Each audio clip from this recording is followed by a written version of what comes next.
guys, you should be on page 88 of your workbook. We're on lesson 17, page 88 in your workbook. And again, if you don't have your workbook, remember that you can go split screen.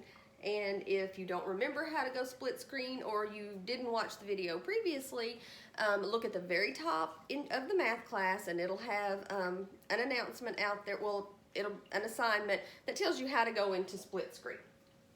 Okay, so it gives us these four expressions on page 88 and just wants us to use some mental math to see what the value of each of these is.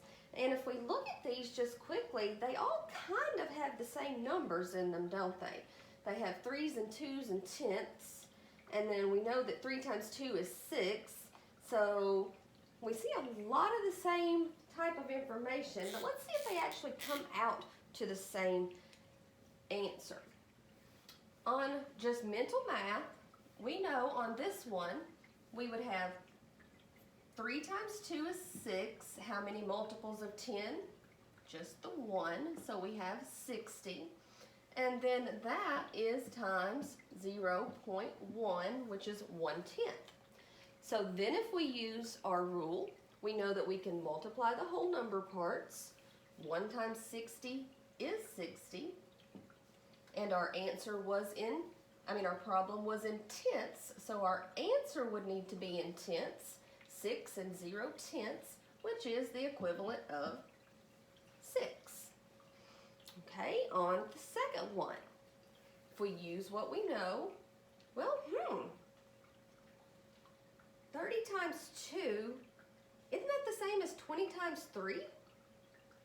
Yeah, 30 times 2 is exactly the same thing as 20 times 3, so we know we have 60 times 0.1, which we already know if we multiply the whole number parts that we see.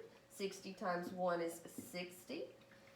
And our problem was in tenths, so our answer should be in tenths. And if we have 6 and 0/10, we have 6 whole ones.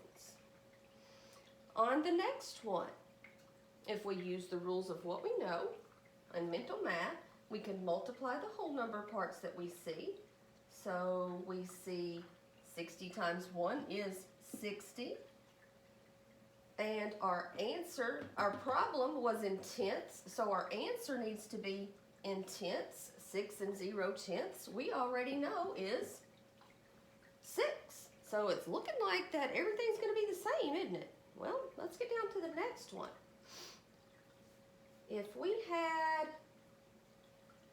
2 times 1 is 2, but my answer is supposed to be in tenths, so the decimal would go here, so I'd have 2/10, and then 2/10 times 3, if I use my rule, I have multiply the whole number parts, and then my problem was in tenths, so my answer has to be in tenths, so my decimal would go here. Well, that's not the same, is it? This one, these are all 6 whole ones, and this one is just 6/10. So always make sure that you check out where the decimal is in that problem to see where that decimal is going to go in your answer. Okay, on the next page. Actually, on the next page, it says you're going to do a card sort, which obviously we can't do because we're home for snow days. But fortunately, in this lesson, they give an optional third problem, so we're going to do that instead. So on page 90, we'll do the second activity, and then on page 91, where it says optional, since we can't do the first activity with the card sort, we're going to do the optional. All right, on page 90, it says find the value of each expression and show or explain your reasoning. Well, they give us 6 times 0.12, which we know if we read that, we would say 12 hundredths, tenths, hundredths. So how many of them? 12. So we would have 6 times 12 hundredths. Well, we already know that we can multiply the whole number parts that we see. So go to the side. 12 times 6. We know we can stack those. So we have 6 times 2 is 12, so we would carry our 1.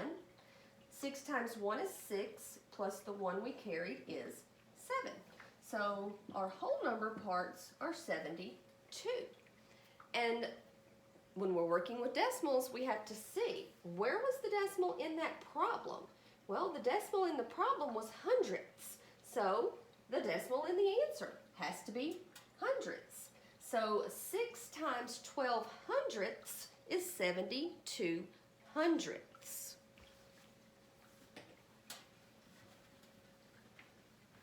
Okay, the next one, they give us 4 times 1.4. Well, we haven't dealt with anything that had a whole number part like that, have we? No.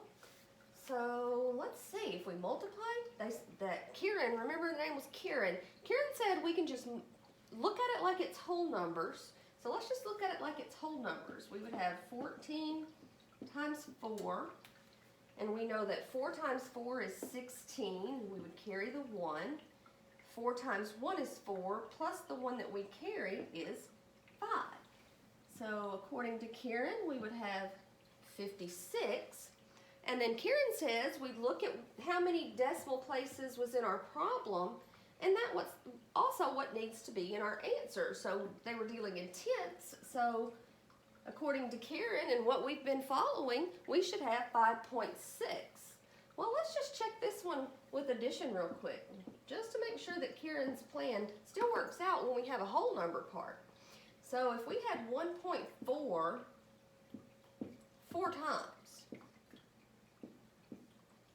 if we had 1.4 4 times, we know that if we're adding, we just drop that decimal, keep it exactly where it is, and then we would add up our numbers in our list. 4 plus 4 is 8, plus 4 is 12, plus 4 is 6.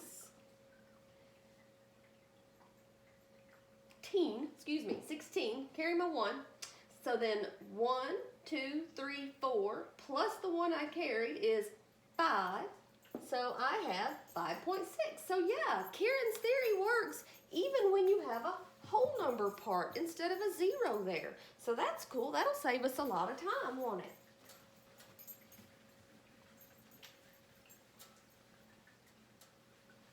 Okay, on the next one. I'm glad now that we know Kieran's theory is right, because it also has a whole number part in it. So now we know we can just look at them both like whole numbers. So 39 times 5, that's easy for us because we've done multi-digit multiplication. So 5 times 9 is 45. 5 times 3 is 15, plus the 4 that we carried is 19. So we have 195, but our problem was represented in tenths. So our answer needs to be represented in tenths. So we would have 19.5, or 19 5/10.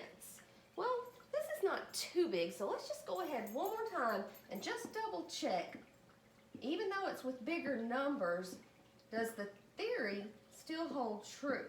So if I had 3 9/10 5 times, okay, I would have 9 plus 9 is 18, plus 9 is 27, plus 9 is 36, plus 9 is 45. So I would put my 4 and carry my, put my 5, carry my 4, carry my 4. And then I'm just going to do, let's just do some simple math here. 1, 2, 3, 4, 5. 1, 2, 3, 4, 5. 5 times 3 is 15.